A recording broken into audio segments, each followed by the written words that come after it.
From Rats to Riches: How to Become a Self-Made Millionaire.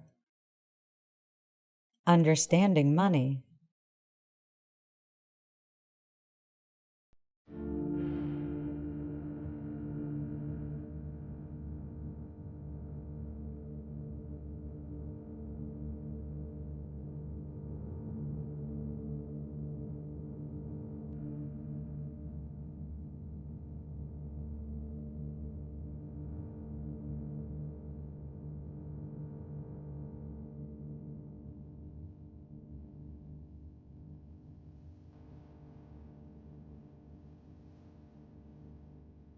Money is the root of all evil. This is one statement a lot of people tend to believe in, despite their efforts to obtain as much of it as possible. Most people who think that way find it very hard to make money without breaking the rules of kindness or without becoming evil in the process. I'm amazed at the amount of people who place money on a pedestal, treating it as for a magical being or a god. These people will do anything for money simply because they're convinced money can do everything for them. In reality, money is important, very important. The obtainment of money should be a priority to anyone who lives in today's world. If you have no money, you cannot survive, nor will you be really happy. Some people are happy without money. I've never met these people, but I'm sure there are some of them out there. This is not an economics book, nor is this book designed to teach you advanced forms of investments. But I do think if your main goal in life is to accumulate large amounts of money, you should be aware of what money really is. After all, how do you want to build a fortune without understanding the basics? Money is the blueprint of any economic activity. Back in the old days, people would exchange goods and services by using bartering. If you had a bag of wheat and the demand for wheat was high, you could exchange that bag of wheat for whatever it was you needed at the time, whether it's a cow, fish, or fruits. That was the main way of doing business, and every human being living in civilized society was an independent businessman, bartering away his goods and services in return for someone else's goods or services. The biggest problems arose when the demand for one particular popular item was low. That is, if you lived in a town where everybody had wheat and you wanted to get some meat, you could not exchange wheat since no one really needed it. The supply was high and the demand was low. That created a problem, so people began thinking of alternative ways they could make exchanges with one another and began looking for a more popular medium of exchange. And that's where money came in. The best option at the time was to choose something durable, relatively small, that is, one can carry it in his or her pocket, and limited in supply. Precious metals became the ultimate medium of exchange, and in 1536, a Spanish man in Mexico City revolutionized the silver coin. It wasn't long after that the dollar was created, and Thomas Jefferson adopted the dollar in 1792 as the official monetary unit of the United States, endorsing gold and silver coins as the country's official currency. Back in the old days, goldsmiths used to store gold coins for their customers for a fee and issue invoices for the gold to the depositor. This was the first use of what we call fiat money. According to Wikipedia, fiat money is a means of exchange that has value only because of government regulation or law. The term derives from the Latin fiat, meaning let it be done, as such money is established by government decree. Where fiat money is used as currency, the term fiat currency is used. Today, all national currencies are fiat currencies, including the US dollar, the euro, and all other reserve currencies. This trend began with the Nixon shock of 1971, which ended the backing, or money, by precious metals. You see, back in those days, if you're traveling from London to France and your entire family's fortune was in a small black bag in the form of 80 pieces of gold, you were taking a big risk. If someone decided you're a fitted target for a mugging, you could lose everything once they got their hands on that little bag of gold you had. So people decided it would be wiser to store the gold in a safe somewhere in London and take an invoice for that gold. When you arrived in France and wished to pay for something, you'd simply issue an invoice. The people who received your invoice could later cash that invoice for gold. So you deposited 5 ounces of gold in the safe and received an invoice for the amount of 5 ounces of gold. These invoices entitled you to redeem that gold instantaneously whenever you needed to use it. That was the birth of banknotes as a substitute for money. However, these ancient banks, which were called goldsmiths at the time, looked for a way to maximize their profits. They decided upon a very unique method of duplicating invoices. If a bank in Italy had 4,000 ounces of gold and an additional 4,000 invoices held by the depositors, the bank decided they couldn't print invoices for gold that was not there and lend it to those who needed the gold. So in fact, they were now using leverage that would create a 50% reserve banking. That is, 50% of the invoices they had were now backed by real gold. There was no longer a 1-to-1 ratio of paper to gold. Now the banks could issue 4 or 5 pieces of paper in circulation for every piece of gold they kept in storage. These bankers were no longer in the business of storing gold for a fee. Therefore, they changed their title from goldsmith to bankers. They were now in the business of artificially inflating the money supply and loaning out these invoices at interest. This system became known as fractional reserve banking. In 1844, the United States issued the gold standard. Every dollar note was worth approximately 0.05% of 1 ounce of gold. The gold standard was hard money. You could not inflate it or change its value in any way, mainly because it was supported by gold. During any war the United States was ever involved in, the government would issue more paper money so it could afford to finance these wars.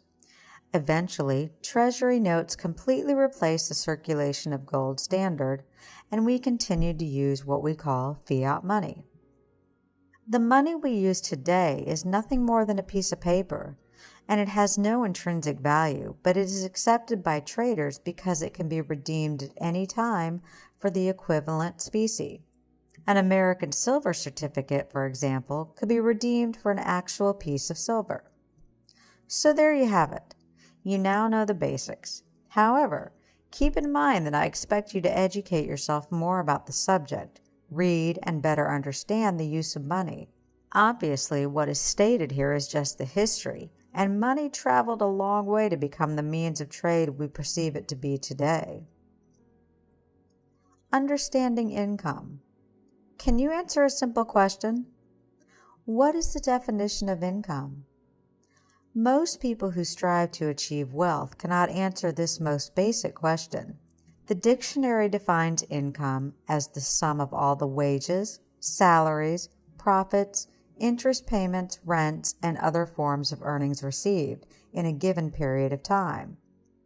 So getting rich is about accumulating income, creating as many sources of revenue as possible, saving and investing money in different tools of wealth. Can you honestly name the 3 types of income? If you can't, how serious are you about achieving wealth? Just as a refresher, I'll include the 3 here. Make sure you read up on them and learn what you can to understand these main 3 types of income. 1. Earned income or active income. You receive earned income as compensation for selling your time. When you work for your boss from 9 to 6, you are in fact selling your time for that money.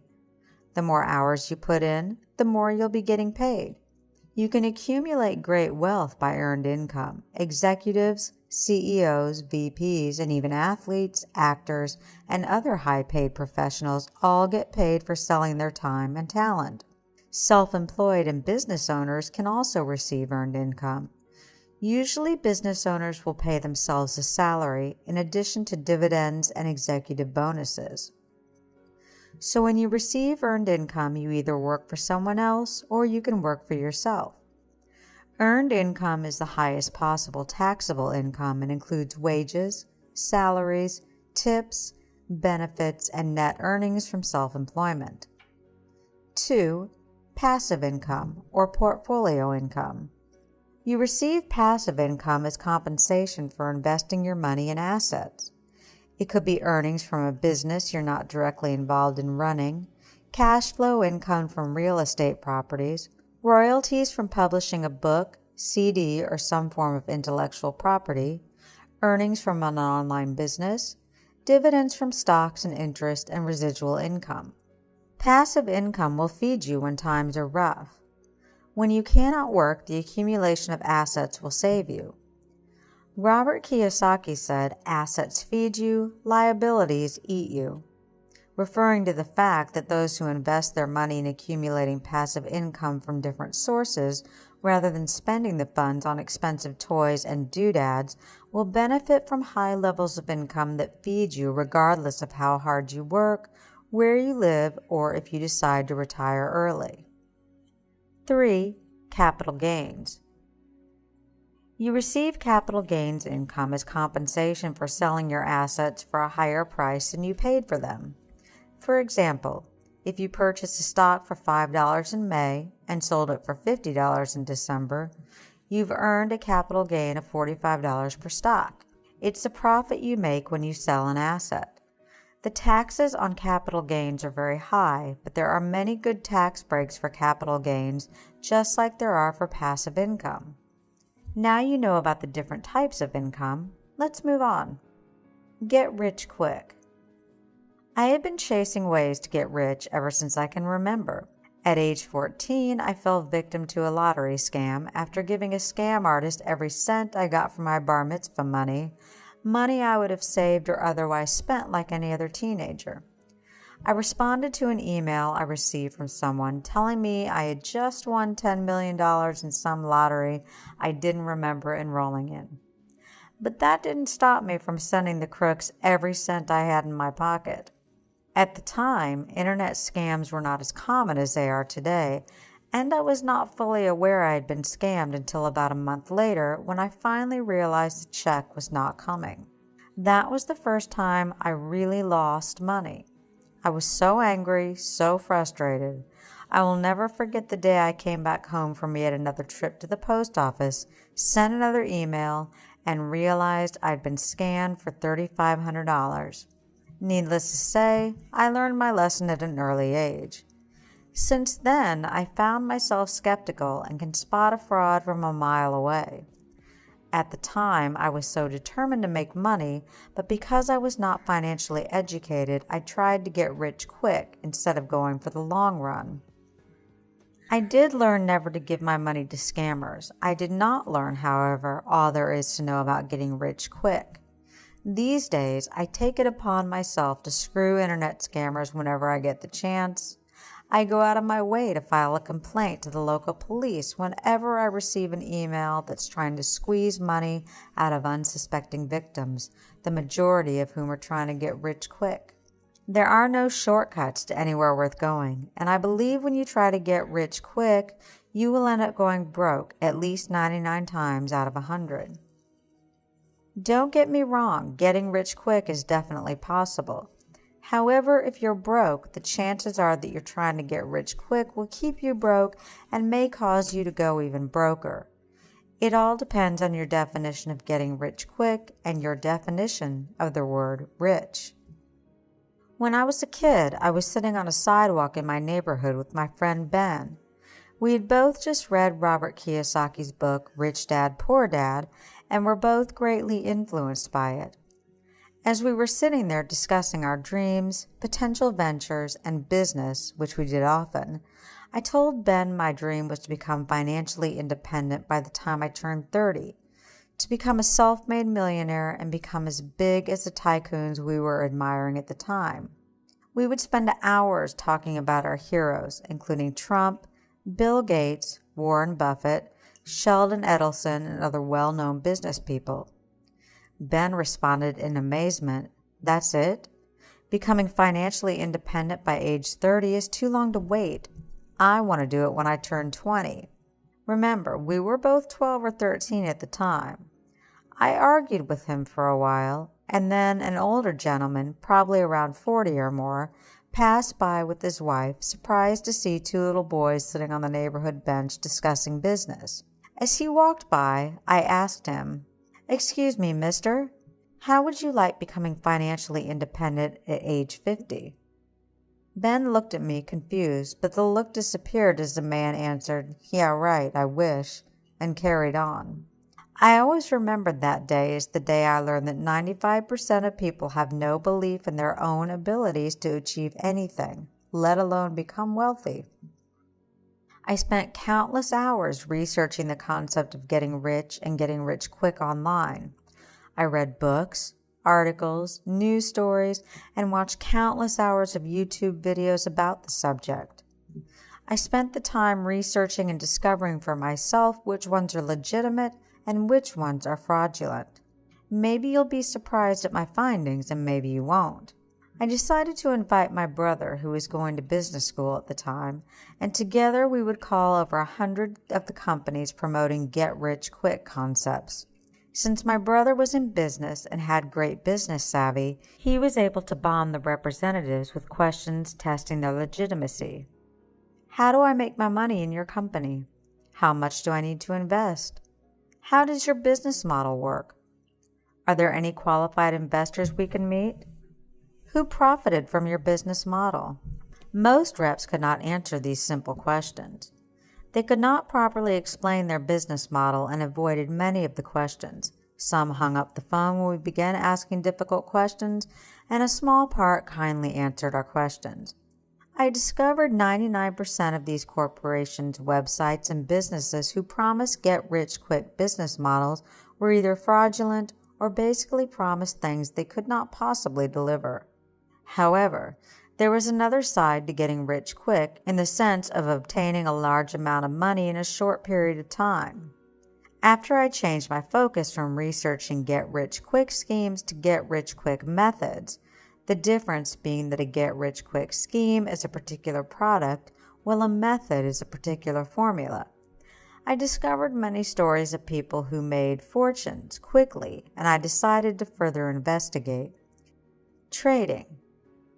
Unlike get-rich-quick schemes, you can get rich quickly by trading in different financial instruments, whether it's business, real estate, financial derivatives like options or futures, currency, capital, i.e. loans, gold, paper assets, etc. One can get rich quickly, that is, make a large amount of money in a day, a week, or a month by trading his or her money in investments he or she is knowledgeable about. You can definitely get rich quick that way, but the risk is high, very high. In the world of investment, you need to ask yourself if you really want to get rich quick. This sounds like a weird question to ask, but if you trade a specific stock, real estate property, or other investment tools, you're probably aware of the risks involved. Ask yourself if you want to risk your money by investing in something that may cause you to lose your investment. Unlike investing when you're looking to build your portfolio, trading involves buying and selling financial instruments within a short time frame. Or to put it in other words, when you invest, you're building your net worth and accumulating income, such as cash flow income or income from dividends. When you trade, you do so for capital gains. You do it for a quick profit. Both can be good or bad for you, depending on your financial needs, although trading is almost always more risky than investing. Sometimes it's good to invest some of your money, and sometimes it's good to trade. Sometimes you'll be better off flipping a property, buying it on the cheap, fixing it, and selling it for profit. And sometimes you'll be better off investing in the same property, buying it, and renting it for cash flow income. It all depends on your financial needs. Don't jump into a transaction because someone else you know profited from that same transaction, because the market changes. I see many cases of people who invest in a hot stock because they met a friend who made a fortune investing in a hot stock. Some people go into real estate because they heard of someone who got into real estate and made a fortune, so they decided to go into real estate, but they invested in something they didn't understand, And what do you know? They lost it all. Whether you choose to invest quickly or slowly, you should always do what you know. Do what you understand. Why do you think some people make huge amounts of quick cash while others try to get rich quickly and lose everything? The answer is knowledge, the mixture of education and experience. Get rich slowly. There are a few paths one can take if he or she desires to become wealthy slowly. And when I say slowly, I mean to accumulate wealth by accumulating income and cash flow, saving and investing for the long term, and mixing capital gains with cash flow to build wealth. In other words, the old-fashioned way. 1. Building a business. The most traditional and most popular way to build one's wealth is by creating a business, coming up with either a product or service you can provide people for a profit. It's also the most difficult path you can take. The statistics say 9 out of 10 businesses fail within the first year, and for every business that survived the first year, 5 out of 10 don't make it through the second. Of course, if you let that statistic stop you, then you shouldn't be in business anyway. Starting and running a business is a tough deal. You need to be on your toes. You need to be tough and able to deal with difficult people, difficult clients, and competitors who will do anything they can to take you down when you start succeeding. However, it is by far the richest game on planet Earth. Every billionaire in the world made his fortune, whether directly or indirectly, with their association to a business, whether it's a real estate business, a software business, or a candy machine business. In business, there is no ceiling. There's no maximum amount you can make each month. It's a game that tests your mental skills and pushes you harder every day. It's the only game on the planet in which someone can make many millions of dollars without investing a dime, by relying on hard work, drive, and enthusiasm. If you start your own business, you're likely to be put to the test several times before you can become successful.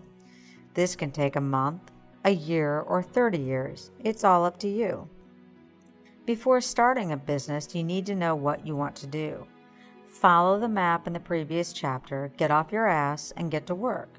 You don't need any money. You don't need to wait for things to happen. You can start right away. And if you're willing to work hard, you can achieve great things. Business is also about thinking big.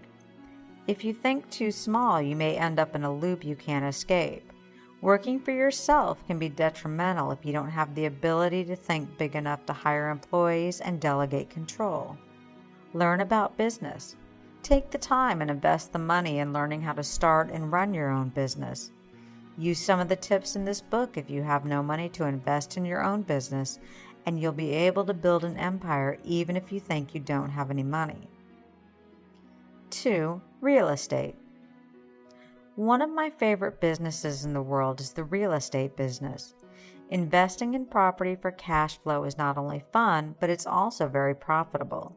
If you, like me, love property, if you enjoy the process of dealing with design and absolutely love the process of building something from nothing, you might enjoy investing in real estate for a living. Just like business, starting with nothing is possible, but in real estate it's not recommended. I hear a lot of people who talk about no money down deals, and I personally have invested in such deals, but the only problem is when you invest in no money down deals, you need to have some money on the side in case the deal goes sour. But who am I to tell you what to do? If you have no money and you want to go at it, go for it.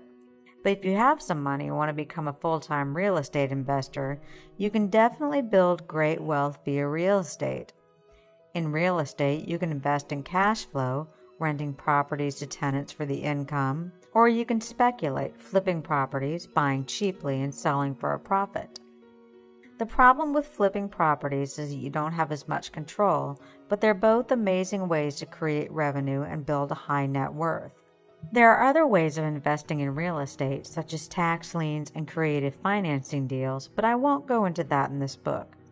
There are literally thousands of books on the topic of buying and investing in real estate for profit. I would recommend you read Real Estate Riches by Dolph DeRoos, probably one of the best books on the topic of investing in real estate for beginners. 3. Royalties. This is a wealth tool I feel personally attached to because that was the tool that helped me make my jump from poverty to prosperity. Creating a product and selling that product online is by far the best way to increase your income. You don't need any money to get started, you just need a niche. You need to be able to work hard and create a good, solid product that has some value to it. I'm in the entertainment business, and I read countless articles about young men and women who created a book, ebook, or other digital product and sold millions of copies, turning that person into a multimillionaire overnight. It's all over the news.